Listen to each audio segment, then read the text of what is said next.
Okay, so today we're cracking open a book that's almost 200 years old, but believe me, it feels like it could have been written yesterday. James Hogg's 1824 novel, it's not just a story, it's more like a psychological case file, an absolute masterpiece of horror that really digs into one man's descent into total darkness. This is the story of how absolute, unquestioning faith can curdle into absolute madness. Let's dive in. And we're going to start with the man himself, Robert Ringham, in his own words. This single line, honestly, it's the key to the entire novel. It's a confession from a mind that is completely at war with itself, a soul that's become a total stranger in its own body. And it's just a chilling hint of the psychological chaos we're about to witness. You know, one of the most brilliant things Hogg does is how he structures this. He doesn't just throw us into the killer's mind right away. No, he starts us off with what feels like this kind of dry, historical document. An anonymous editor lays out the official version of the story, giving us the facts as everyone else knows them. And then, just when we think we've got a handle on things, he tears that reality to shreds and plunges us into the real horror. So at the very heart of this story, you've got two half-brothers, and they are like night and day. Polar opposites. On one side, there's George Colwan. He's the legitimate heir, the golden boy, the life of the party, loved by pretty much everyone.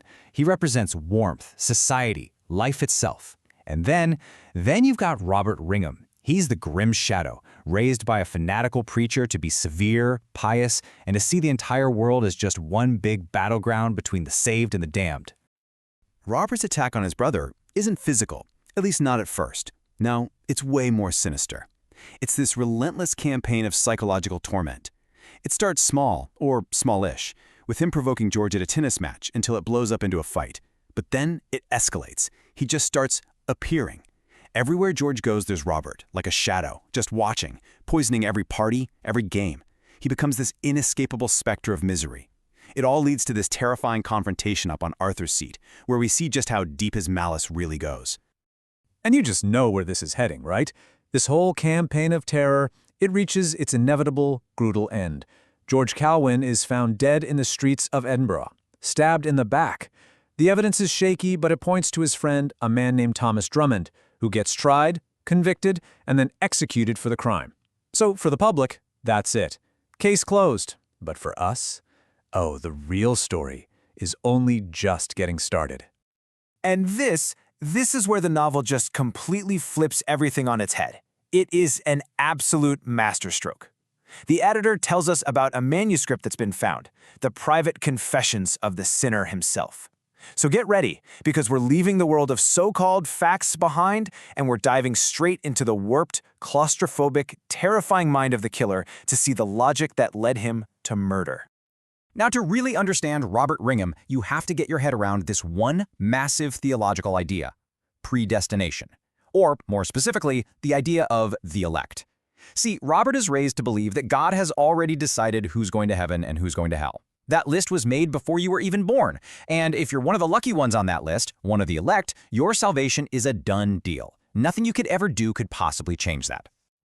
But here is where that belief gets monstrously twisted. Robert convinces himself that, for the elect, sin isn't just forgivable, it's almost irrelevant. The way his mind works, committing huge sins and still being saved, is the ultimate proof of God's amazing grace. So this belief, it becomes a license.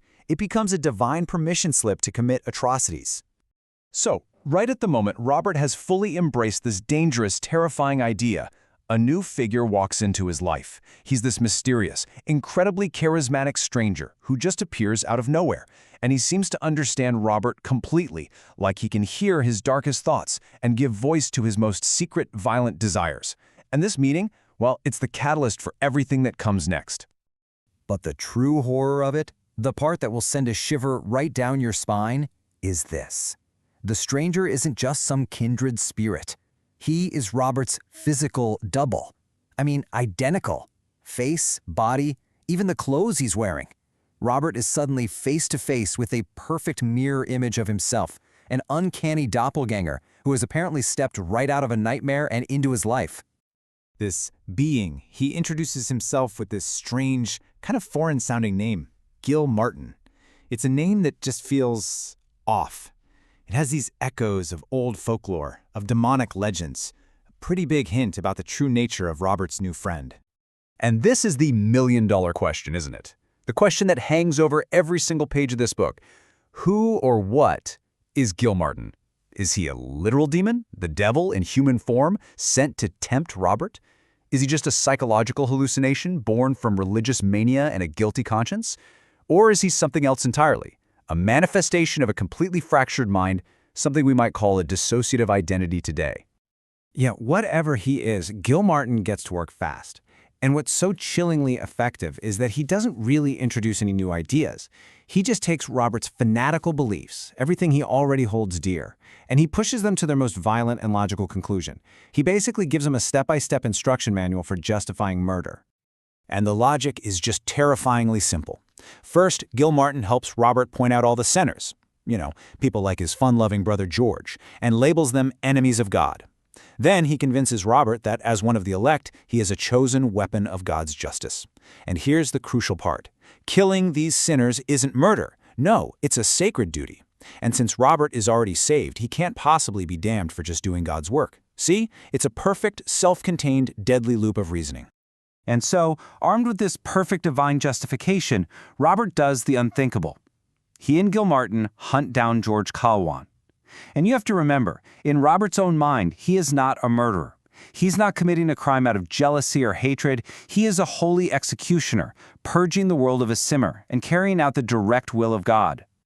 But here's the twist. The act of murder, instead of confirming his holy purpose, it triggers a complete and terrifying collapse. Instead of finding peace, Robert discovers that his bond with Gilmartin has become this parasitic nightmare, and his own mind just begins to shatter into a million incomprehensible pieces. Robert's mind completely splinters. He starts having these terrifying blackouts, just losing huge chunks of time. People are accusing him of all sorts of crimes he has no memory of committing. He wakes up in strange clothes, in places he doesn't recognize, and his once trusted friend Gilmartin now fills him with this primal, gut-wrenching terror. It feels like his own soul is being shoved aside, like his body is being piloted by someone else entirely.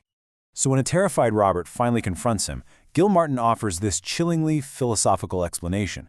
He suggests that this duality, this war between two selves inside one person, is just the human condition.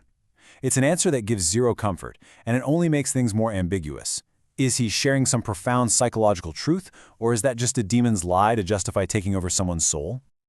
Ultimately, the torment is just unbearable. He's being hunted by the authorities for crimes he may or may not even remember doing, and he's being haunted by this companion, who he can no longer tell apart from himself. Robert runs. In a final, desperate act on a desolate moor, he hangs himself, choosing suicide as the only possible escape from his own existence. And this is the question the novel just leaves us with, hanging in the air. A question that people have been debating for 2 centuries. Was Robert Ringingham a good man tempted by a literal devil? Was he a profoundly mentally ill person projecting his own evil onto a hallucination? Or, and this might be the most terrifying possibility, does Gilmartin represent the capacity for evil that exists in all of us when our beliefs are twisted to justify the very worst of human nature? The book offers no easy answers, and that is precisely what makes it a timeless and truly unsettling masterpiece of psychological horror.